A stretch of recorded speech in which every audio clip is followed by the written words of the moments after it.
Well, hello and welcome to this Epic Universe construction update. Things around the Epic Universe construction site are in their finishing stages, but in some of the lands that have been behind, they are catching up rather quickly as team member previews have began and AP previews are likely to be announced sometime in early March from what I've been told. And recently, Universal came out with some more ticket options that are now available, and those ticket options are for Florida residents and military members. And while there isn't an announcement yet on when single-day tickets will be available for the general public, they did say that it would be within weeks that this would be available. So if you're one of the ones that are holding out for single-day tickets, you should be able to get those, I would presume, within a couple of weeks, according to what Universal said in their statement.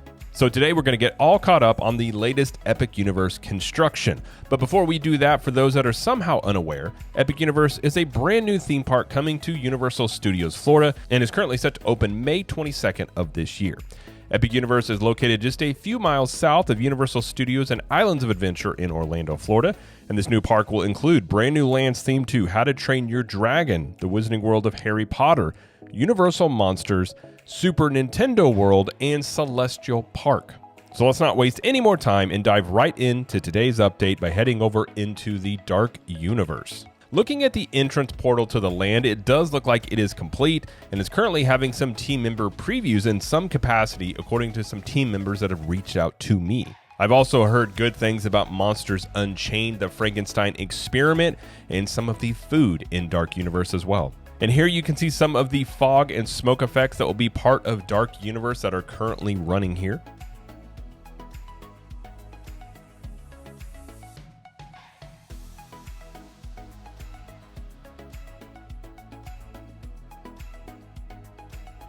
And there is likely to be more fog effects in the village as well, so there could be more fog that is produced in other areas. And perhaps these could increase as it gets later in the day, maybe? Of course, we'll have to wait and see on that. And you know construction is about done when decorative elements are being installed, and here we can see a skeleton that is near the entrance to the land that is being hung up. And we can also spot benches, trash cans, and some planters that have been installed as the land has been handed off to park operations and is no longer seemingly under active construction, as you'll see team members and construction crews without hard hats on in this area. And along with another trash can, we can see a stroller parking sign has also been installed. And checking in on the Frankenstein Manor, it's likely completely finished outside of some light landscaping that may still be taking place here. And while work on the manor is likely done, there is some scaffolding up on the ride building for some finishing touches here, and it's likely for some exterior theming and painting to help the building blend in with the rest of the land. And we can see in the extended queue of Monsters Unchained that it is ready for guests with the stanchions completely installed here. And the Curse of the Werewolf roller coaster has a lot of new things since our last update, including the Express Pass sign has been installed, as well as the ride warning sign. And the mesh netting has finally been installed, as we have seen the supports for the mesh netting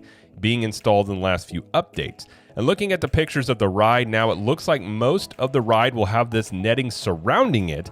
That is not something that I personally anticipated looking at the concept art here, so I'm not sure if this was a late-minute addition to this ride or if this is something that was always planned. Now, this is likely due to the fact that this is a spinning coaster and guests potentially could be losing items out of it, and this would protect guests below and around the ride. There is also some fencing that has been added along parts of the ride as well, but it does seem that there will be some images and perhaps videos projected onto the fence at night, so this could add another element to this land and this ride at night. Well, that's going to be it over here in the Dark Universe. Let's head over into the Wizarding World of Harry Potter Ministry of Magic to see the progress in this land. Over at the entrance portal, the portal itself looks like it is complete, or at least close to it, as there are some tarp coverings on the colorful concrete in front of the portal, as some sort of work is still ongoing in this area to protect that concrete. And looking closer at the portal, we can see again some wands that are in the portal and a time turner that spins at the top of the portal. Now, the time turner is an important element of this land, as the land is based in the 1920s Paris from the Fantastic Beasts movie, and the main ride here, the Battle to Ministry, is based after the original Harry Potter movies, which are based in the 90s, and the use of a time turner is what is going to take you from 1920s Paris to the 1990s version of Harry Potter. The archway that guests will walk through to enter the land is still undergoing some exterior theming work as the land wraps up construction here. And we saw in the last update from the backside that the sign for the stage show in the land, Le Cirque Arcanus, I think that's how you say that, was installed. But here we can see what it looks like from the front. And if we're looking at it compared to the concept art, it looks basically identical to what they showed with the concept art. And here's a great look at the exit of the land, as each land is going to have dedicated entrance through the portals and separate exits, so the crowd flows in and out of the lands should be more organized so the entrance and exits of the land are going to be dedicated and hopefully help with crowd flows in and out. Here we can see some finishing touches on exteriors that are currently underway in a few areas of the Ministry of Magic.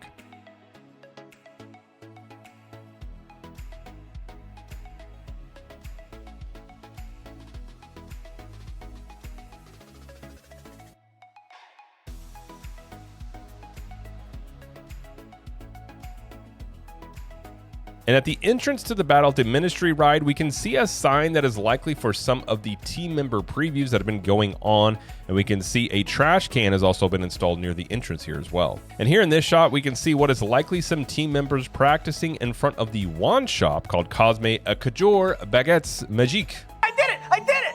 I believe I said that one right, for some sort of performance that may happen in this part of the land. Well, that's going to do it over here in the Ministry of Magic. Let's head over into Super Nintendo World to check out the progress in this land. Over at the entrance portal, there is still some work ongoing at the top with some of the decorative elements and perhaps some of the colorful concrete in front of the portal, as a small area is currently roped off. There is still painting and exterior theming going on for the green wall surrounding the land, and in the left side of this picture we can actually see some elements being staged for installation seemingly. And here we can see on the roof of the Superstar store that there are some stars that have been painted on the roof here, and this is the retail location that will sit just outside of Super Nintendo World, and this roofing element here is just above some glass panels that have some Nintendo characters on them. And in the Mushroom Kingdom, scaffolding is back on Peach's Castle and Peach's Gazebo meet and greet location, and part of that scaffolding is that there is still pink paint being applied to Peach's Castle, but we can see that the flags have been installed on the turrets. Also at Peach's Castle, we can see a land exit sign has been installed as well.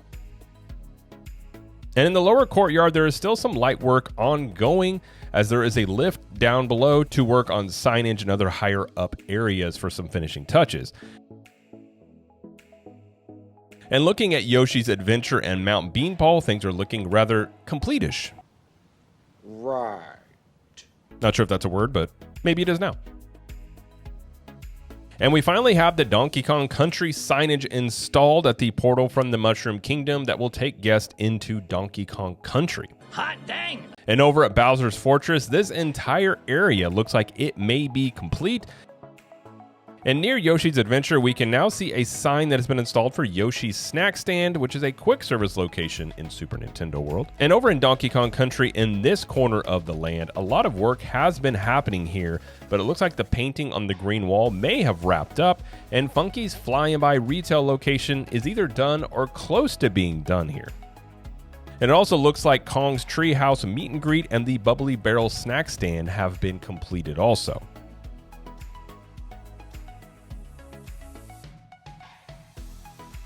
And overall, there's not much to update on Minecart Madness or other areas of this land, but it is definitely wrapping up and looking very close to being completed here. All right, that's going to do it over here in Super Nintendo World. Let's head over into the How to Train Your Dragon Isle of Berk to check out the progress in this land. At the entrance portal, there are some more decorative elements that have been added, and it's very likely close to being completed here. And overall, the bay is looking just about complete as well, and is going to be quite a view for guests as they enter the land to encounter the bay, the statues that will have fire coming out of them, and all the kinetic elements that are going to greet guests in this land. And looking closer at the bay, we can see that the water has been drained out yet again here, but there are now benches and trash cans that have been recently installed in the area. And here we can see there are more trash cans that have been installed, as well as water fountains. And there's also some new signage that has appeared that will direct guests to restrooms and other parts of this land. And the Viking Training Camp Kids Play area looks like it is almost complete, and there is some signage that has appeared since our last update.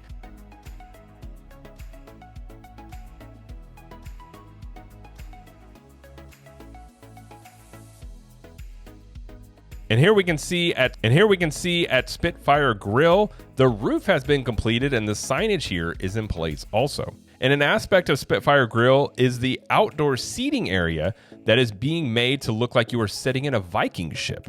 Now this ship sitting here is one of the last things that are still under construction in the land, and it is making some pretty good progress here. And near Spitfire Grill, there is a new snow dragon that has been installed that will likely have fog or mist elements coming out of its mouth. But hopefully not fire, because the last thing Florida needs is more heat when you're walking around the theme parks. Oh, so hot, so sticky. And over at Hiccup's Wing Gliders, the ride signage and warnings have been recently installed here. And here we can see on the load and unload station for Hiccup's Wing Gliders that there is some exterior theming for an aging look going on the roof. And there is more ride signage that's been installed at Fire Drill along with some ride warnings. And overall, Fire Drill looks like it's complete as ride testing looks to be happening again, as recently the boats were removed as work was continuing on the water targets and other elements of this ride. And over at Dragon Racers Rally, things are really looking to wrap up here as the netting and the queue area looks like it's just about complete, and the flooring here has been recently themed and stained. Well, that's going to do it over in the Isle of Berk. Let's head over into Celestial Park to check out the central area of this park. At the Luna Overlook, this area is starting to wrap up as landscaping work has increased here.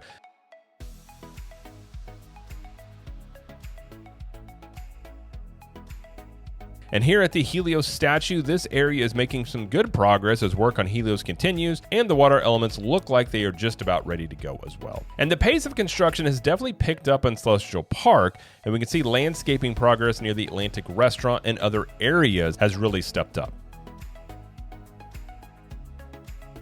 And speaking of the Atlantic, we can see mermaid statues have been installed on the outside of the building. And over at Constellation Carousel, the landscaping on the area that replaced the berm that was torn down weeks ago is looking like it's done, or at very least close to it. And the roof for the ride entry at Constellation Carousel has made some good progress here. And the smaller building that is the ride queue for Constellation Carousel has made a lot of progress and actually looks like it may be complete now. And I mentioned in the last update that the Starbucks location in Epic Universe was actually open and running for workers and team members on the ground, and here we can see some construction workers in line at the Starbucks here. And the Frosty Moon ice cream location now has an ice cream cone on its roof.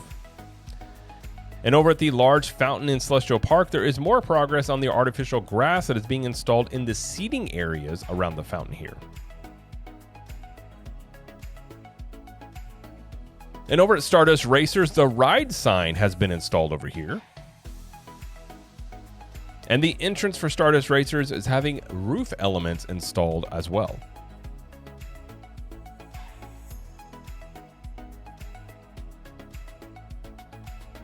And at the entrance to the park, the Chronos looks like it may be complete. And in this clip, we can actually see the Chronos spinning at the top here. Now, the story behind this is that the spinning Chronos powers the portals that will take you into various lands that the Celestials built long ago, and the people running the park just happened upon this and they didn't create this technology. And as someone that loves ancient civilizations and elements like that, I have to say I do like the story element of this with Celestial Park, and it's a very unique and original IP land that seems to showcase what Universal Creative potentially is able to pull off, and I do think this land has a lot of potential. And as usual in these updates, we typically wrap up with some updates on the roads and other elements of Epic Universe. There's really nothing specific to point out about the road progress or other elements of Epic Universe, but here are some photos that we can see of the toll plaza, parking lot, and the raised traffic circle that is almost complete.